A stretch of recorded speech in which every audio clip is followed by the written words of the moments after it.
1970s, American pop culture had the term of blaxploitation, where Africans in America were put into new and exciting roles, different roles for the first time, and media attempted to cash in on the nationwide trend and phenomenon. This said trend extended into comics, as in 1973, Marvel Comics decided to put their own spin on the trend of black characters in comics. Artist Marv Wolfman and writer Gene Colan were then writing the popular Tomb of Dracula horror Marvel imprint and wanted a new type of supporting character to be put into it for plot. Despite the character of Blade being in print for decades, not much necessarily in terms of character development or story for Blade has been done throughout that period of time. In earlier incarnations of the character's appearances, there were even aspects of controversy that the dialogue of Blade was stereotypical quote-unquote black Marvel style of speech at the time, though later on, these aspects of stereotypical speech would be abandoned. Blade. First appearance, The Tomb of Dracula, Issue 10, July 1973. Eric Brooks was born to a prostitute by the name of Tara Brooks in a local whorehouse, Madame Vanity's brothel in the Soho neighborhood of London, England in the year of 1929. When Tara experienced labor complications due to the birth, a doctor would be summoned to help Tara deliver young Eric. However, the doctor turned out to be Deacon Frost, a vampire that actually fed upon Tara and killed her during the delivery. But during the attack, enzymes from Frost's own blood transferred to the infant. This resulted in Eric's semi-vampiric abilities, including a slowed-down lifespan and the ability to sense or detect supernatural creatures, as well as an immunity to the complete aspect of vampirism. Due to the commotion that was caused by Tara's death by Deacon Frost, other prostitutes in the whorehouse came to Tara's aid, and as a result of this, Frost being forced to flee before having the chance to kill young Eric. Over the years, Eric grew up at Madame Vanity's, and at the age of 9, while returning home from school one day, he happened to see an old man being attacked by a group of vampires. Using a silver cane, Eric killed the vampires and saved the old man's life. This man was Jamal Afadi, a vampire hunter as well as a jazz musician that then decided to train Eric in the arts of combat and educate him in music. Due to the training that Eric received from Jamal by killing weaker vampires, Eric seemed to have a knack for using knives and daggers against the undead, so much so that he earned the nickname of Blade, both from Jamal and from other vampire slayers as well as the foes that they hunted, as they later began to fear him due to his new reputation. Eventually, Blade's victories and reputation made him become arrogant and cocky, later joining a street gang, the Blood Shadows, led by a Cyrus Cutter, later killed by Blade in a knife fight caused by Blade's own disapproval of Cutter's actions as the said leader of the gang. Glory Anna, Cutter's girlfriend at the time, later became Blade's then love interest, having gone to London where for a period of time they hunted vampires, demons, monsters, and the Blood Shadows later encountered a vampiress far more powerful and older than any they had fought together as a group thus far. This vampire, Lamina, killed all the members of the Blood Shadows except for Glory, but turned her into a vampire. She later refused to kill Blade out of their intimate and loving relationship, but warned him to never look for her or she would then finally kill him. The tragedy of the deaths and the failure to protect his then love interest shattered Eric to his core and left him more determined than ever to devote his life to the complete eradication of vampires. Through more adventures, his mentor Jamal later became prey for Count Dracula, as this became the first in a series of encounters and battles between the pair, as Blade later killed his mentor out of mercy as Jamal was about to be revived as a vampire. Blade later tracked Dracula across multiple continents and countries, harming him through the process, but never actually quite killing him. Blade even had adventures in China with a group of slayers there as well, with the group being ambushed in one occasion by Dracula and all of them being killed except for one of the Chinese slayers. This person had left a strong impression with Blade, as this Chinese vampire slayer used wooden knives for when he stalked vampires. Blade was so impressed by this Chinese fighter that he later adopted the wooden daggers as his own main weapon against vampires and other demons. Once again, losing another team of friends to vampires, Blade resumed his quest alone. Blade eventually located Dracula in Paris, where he had met up with yet another group of slayers, but some of these people were based off characters from Bram Stoker's 1897 horror novel Dracula, such as Quincy Harker, son of Jonathan Harker, Rachel von Helsing, great-granddaughter of Abraham von Helsing, and Taj Nidal and Frank Drake. Blade's reputation with this particular vampire hunting group were actually very mutual, with him getting along with each of the members and each of the members getting along with him, and he teamed up with this group a number of different occasions. During one particular encounter with Dracula, he later discovers that he's immune to being turned into a vampire from being bitten by a vampire. With this knowledge, he later departs from Quincy Harker's team and decides to go after Deacon Frost, the man whom killed his mother so long ago. During the quest to find Frost, Blade comes across a police detective named Hannibal King, whom was recently turned into a vampire. Through circumstances, the pair mutually distrusted one another, but they teamed up over their mutual hate of Deacon Frost. Through adventures, the pair finally kill Frost, and Tara Brooks's murder by Frost is avenged. Hannibal and Eric later become good friends after the death of Frost. After his mother was avenged, Blade later encountered a vampire impersonating Deacon Frost, with him joining forces with Hannibal King once again to stop this impostor. Beginning in New Orleans, Blade encounters Morbius the living vampire, as Blade then follows Morbius to New York City, where he teams up with Spider-Man. During a battle, Blade himself is bitten by Morbius, where the enzymes from Morbius's bite reacts with his own unique form of vampirism due to the experience with Frost to grant Blade even more abilities uniquely different from the rest of vampires, or different to what he had before, including the resistance to sunlight. It was from this point onward that he gained the title of Daywalker from the vampires that he hunts. Originally, Blade used simply wooden daggers made of teak wood, which he used to impale opponents, as well as mahogany wooden stakes. Being average in the terms of combat and knife fighting, due to the different sorts of threats that he had faced throughout his career as vampires he came across, his weapon usage changed depending on the situation.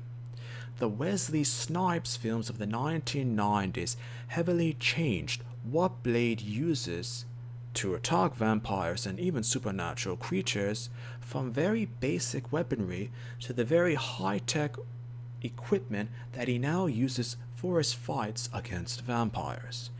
There is no form of equipment that is unique to him and him alone, as anything that he can use can be used by other said heroes, heroines, villains, or villainesses. Due to his mother being bitten by a vampire shortly before he was born, Blade is immune to the bites of standard vampires. There have also been circumstances where he is shown to be apparently immune to vampiric hypnosis.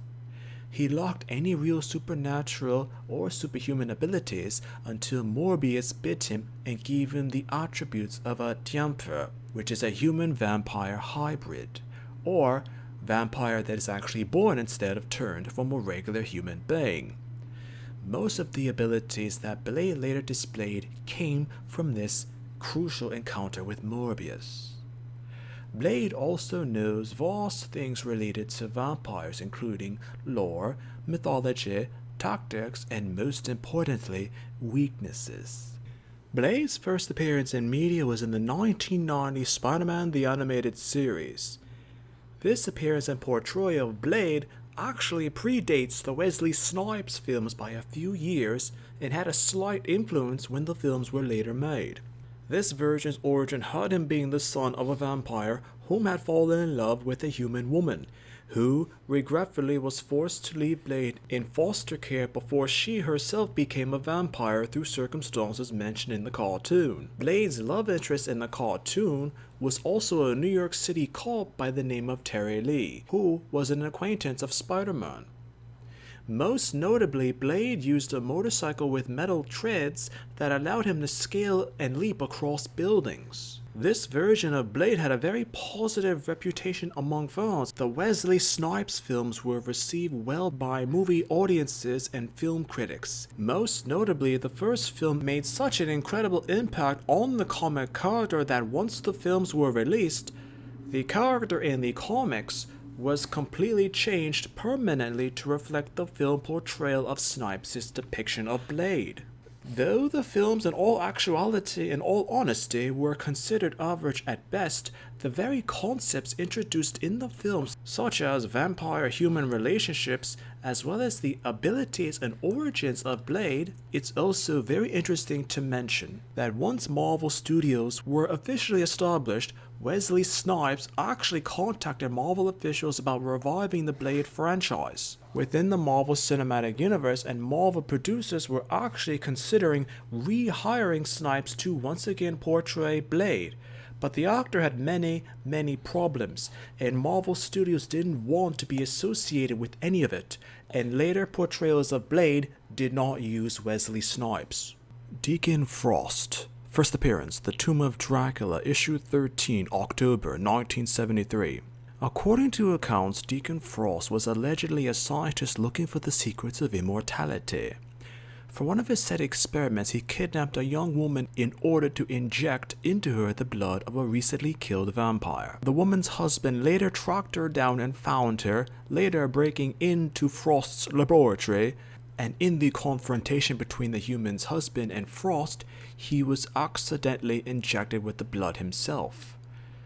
The result of this incident is the fact that Deacon Frost himself became a vampire due to being injected with the vampire's blood. Besides the usual attributes of becoming a vampire, there was a unique ability for him that anyone he had turned into a vampire through a bite would create a duplicate of themselves, a copy. He could actually create an entire army of copies by biting each of the said copy or clone, and any or all would be under his complete mental control. Frost desired to use this cloning ability to become the Lord of Vampires, or the most powerful vampire in the world, a title and position historically held by Dracula. Through Frost's quest to become the greatest vampire, he often carelessly hunted victims, no matter who they were. One of the said victims was Tara Brooks, the mother of Eric Brooks, the man who would later grow up to be the one to kill Frost himself, Blade.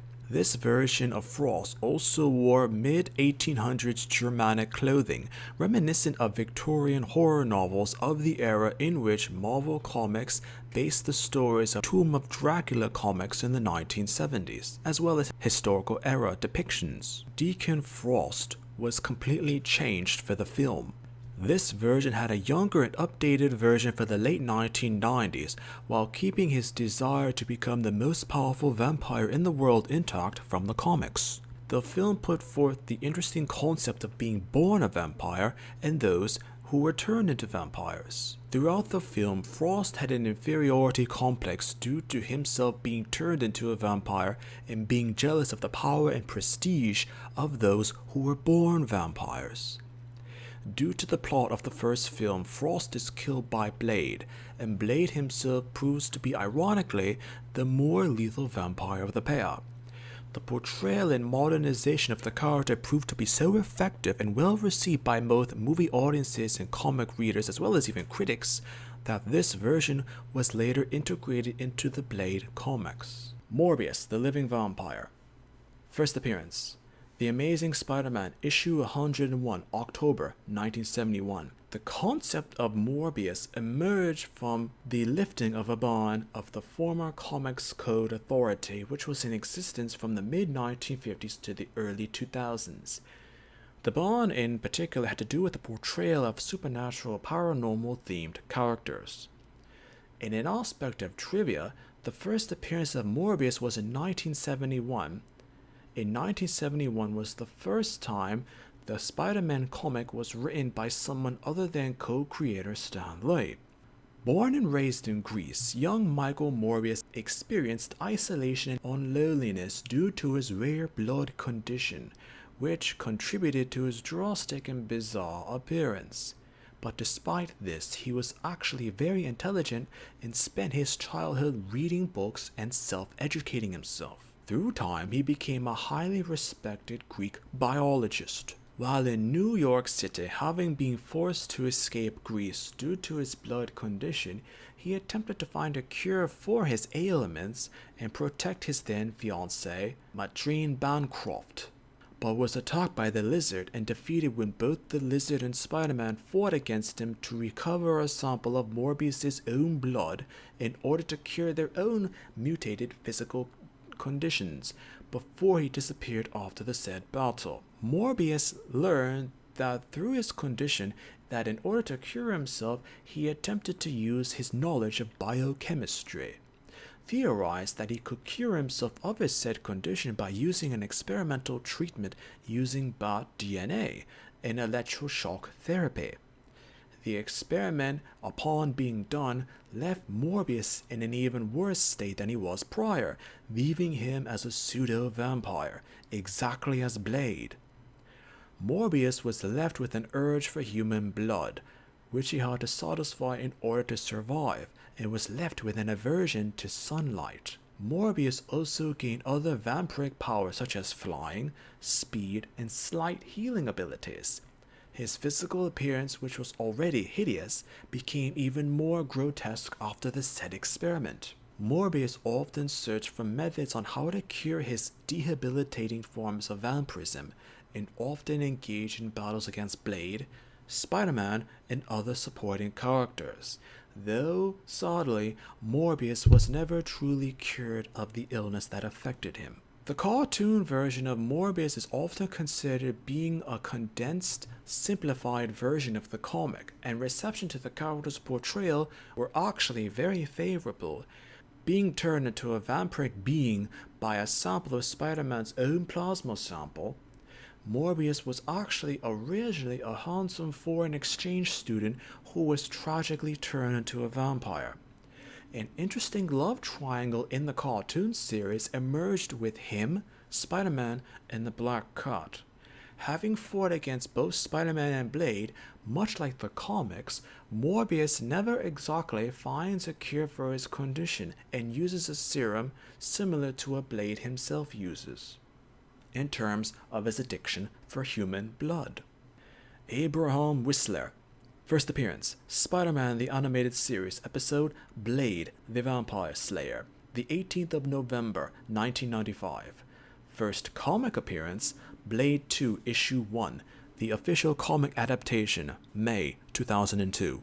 The concept of a mentor for Blade is Jamal Afari in the comics, but due to the lack of character development for the Blade comics, the modern aspect of a teacher for Blade comes from the 1995 episode of Spider-Man the Animated Series. Whistler in the cartoon appeared to be that of a middle-aged man, but when younger was a vampire slayer himself who later took on a younger Blade as an apprentice and trained him in the arts of vampire slaying. Blade, whom was a half vampire, half human in the cartoon, was routinely given a serum developed by Whistler himself that would keep his vampiric heritage and hunger for human plasma under control. While in the cartoon, Blade was often very stubborn and angry. Whistler and his love interest of Terry Lee often helped to keep Blade calm and focused. Owing to the belief of comic book readers and film audiences that the first Blade film was the best out of the original trilogy, Whistler's origin from the first film had it that he was a regular man who had a wife and 2 daughters. that later developed an extraordinary hatred for vampires after his family being brutally murdered by a vampire that had arrived at their home seeking shelter one night as a drifter. Being an elderly man, Whistler spent his life killing as many vampires as he could, eventually discovering a teenage Blade and decided to train him in the arts that he himself had created. Later realizing that Blade had an aspect of humanity, Whistler developed a serum to help Blade suppress his urge for human blood, reminiscent of the cartoon version of Blade's origin and backstory. Tragically, Whistler was in the process of turning into a vampire, but decided to choose suicide, dying as a man rather than becoming a vampire. Vampires in the Marvel Universe were historically similar to legends and lore of real-life vampires. Differences from the real world to the world of fiction is that vampiric beings can have both origins in the supernatural and paranormal, as well as biology and technology. According to the oldest accounts of legends, the first generation of vampires came about in the legendary city of Atlantis, thousands of years before present civilizations. A group of Atlantean sorcerers uncovered a book known as the Darkhold. This book was written by Chidon, a demonic ancient god of Lovecraftian-style origins. Writing a record of all his godlike knowledge of dark magic into this book, it remained throughout the eons, even as when other elder gods were slain through war and chaos. The power contained in the book was so infinite that it took the combined strength of Merlin and Saint Brenadin themselves to contain it. Even after all this, neither were able to fully destroy it or the godlike power held within. There was a great war in Atlantis, and during this war, these Atlantean sorcerers used a resurrection ritual described in the texts of the Darkhold to raise the dead enemies in the hopes of using these undead as an army of unkillable soldiers to help turn the tide and win the war. However, due to the influence of the demonic god Chidon, these undead became too powerful for the Atlantean sorcerers to fully control. These later became the first vampires. As in an act of rebellion, the raised enemies slaughtered all of the Atlantean sorcerers except for one priest by the name of Vane. He later used a spell to save himself from death. With Atlantis sinking into the sea, Vane and his followers fled the continent, and from there, vampires spread throughout the world. Vane held the title Lord of Vampires for countless millennia until finally ceding the title to Vlad Dracula, whom would later become known as Dracula. Even after wielding the title Lord of Vampires for centuries, it was not until Doctor Strange, the Sorcerer Supreme of Earth, discovered a ritual within the Darkhold that could actually reverse the original spell that created vampires on Earth and exile all of them back into Chidon's own realm of existence. After Doctor Strange casted his spell, most of the vampiric race was rendered extinct, except for a small amount of the population due to the aspects of the spell that Doctor Strange had casted. From the time of the Atlantean group of sorcerers' spell being casted, to Atlantis sinking, to finally when Doctor Strange reversed the original spell, this is estimated to be around 10 to 15,000 years of vampiric history throughout world cultures. In terms of transformation from human to vampire, it begins moments after the said victim dies after being fed upon by an existing vampire. The bite of the said vampire can vary depending on the strength, either physical or paranormal strength upon the victim. The damage to the victim from the vampire can also vary from microscopic puncture tissue wounds, which show no damage to the naked eye, to full skin, muscle tissue, or cartilage damage, which is easily noticeable by anyone. The vampiric enzymes injected into the blood of the victim causes a metabolic and microscopic change within their neurotic cells, which produces a fictional substance in the Marvel comic universe as ichor. Depending if the corpse of the victim remains undisturbed and with the heart and brain preserved, This ichor substance will begin to flow throughout the cardiovascular system of the deceased, replacing the natural blood that was drained out of the body by the vampire, and gradually reconstructs and even reanimates the body over the course of a few days.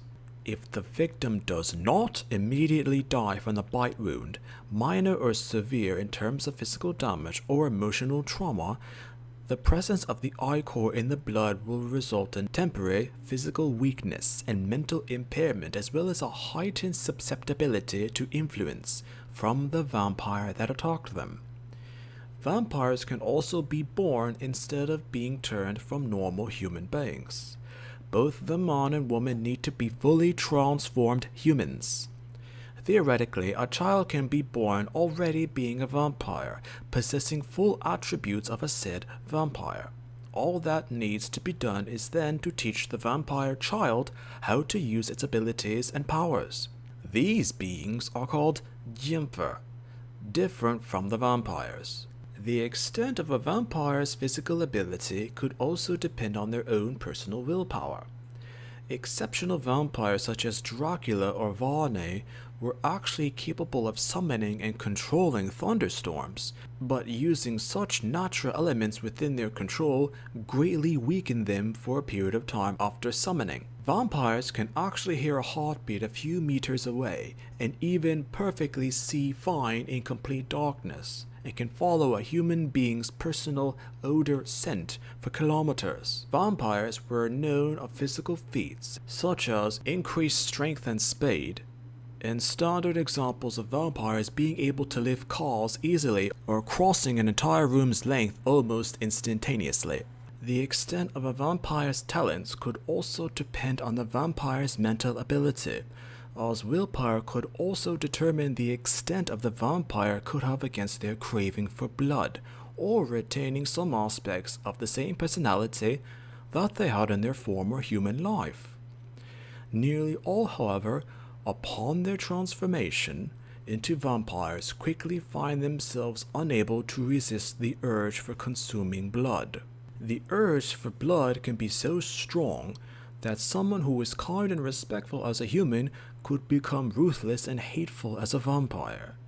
Much like Victorian horror novels and the 1950s American horror films that they were in part based on, vampires could actually gain hypnotic ability to use on humans into becoming a temporary slave if they gaze into the vampire's eyes long enough for a period of time.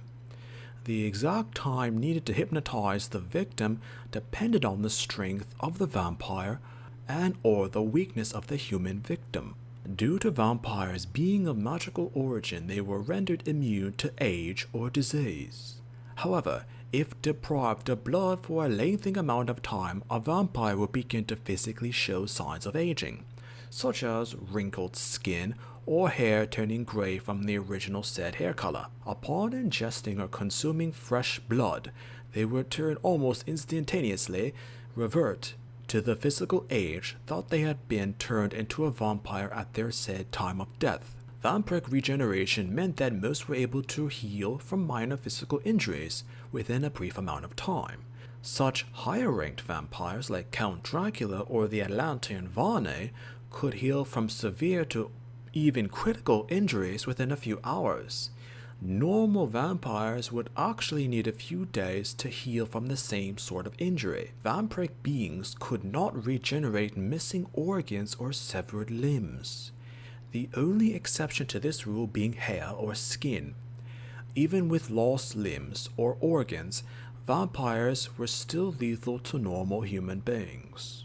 To kill a vampire was actually quite difficult, as the only real substances of earthly origin that could cause pain to a vampire were silver and, to a lesser extent, unless if it penetrated the vampire's heart, then sharpened wood would also be a theoretical weapon against the vampire. Much like in old European folklore and legend, the only true way to kill a vampire was to drive a wooden stake or silver blade through the heart of the vampire. The stake or blade in the Marvel comics would actually prevent the heart from supplying ichor to the rest of the body. If the said stake or blade were to be removed, however, even if the vampire's body had crumbled to dust, the magical vitality of the vampire would then restore the body to the condition that it had been before being slain, thus technically, hypothetically, returning the vampire to life. Beheading a vampire could also kill them or cause massive damage to the majority of their body,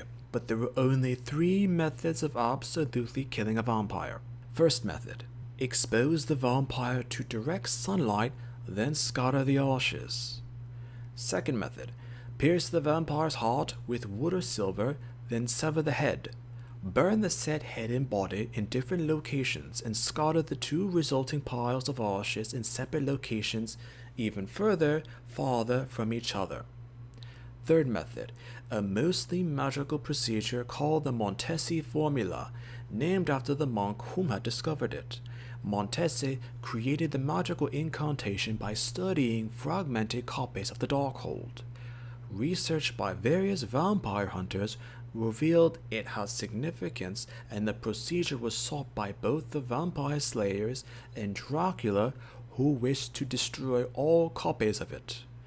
The incantation apparently cancelled the mystic curse that allowed any vampire within earshot of the person chanting it ceasing them to exist, and automatically dissolved into dust, permanently dead.